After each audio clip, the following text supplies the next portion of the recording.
Meanwhile, the Land Transportation Franchising and Regulatory Board has begun issuing the first batch of fuel subsidy cards to public utility jeepney operators in Metro Manila.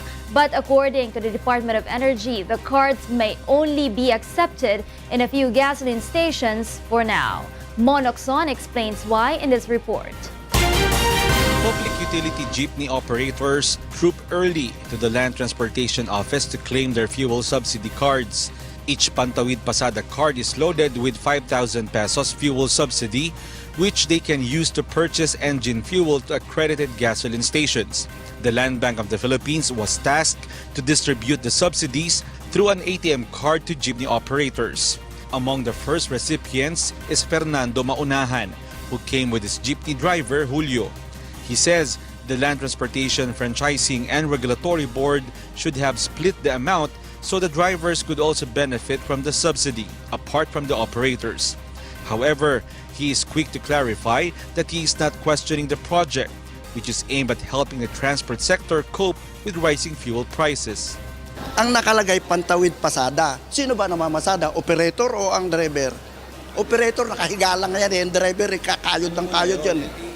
The LTFRB is yet to comment on Maunahan's suggestion, but Chairman Martin Delgra says around 10,000 jeepney operators in the country will first receive the cards and more will be issued by next year.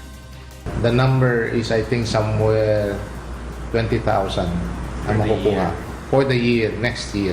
However, the Department of Energy, Oil Industry and Management Bureau says only few gasoline stations so far are accepting the fuel subsidy cards from over 8,000 gasoline stations across the country. This is because other fuel stations are still on the process of adopting the mechanism to accept the fuel subsidy cards. Sa ngayon wala pa, hindi pa ganun ka-concrete yung numbers.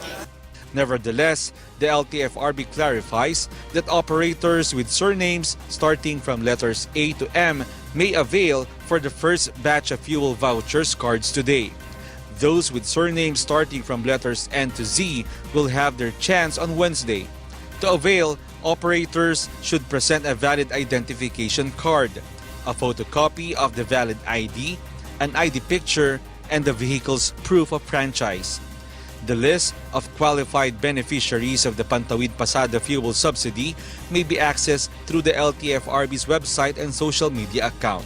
Mon Jocson, UNTV News and Rescue, Quezon City.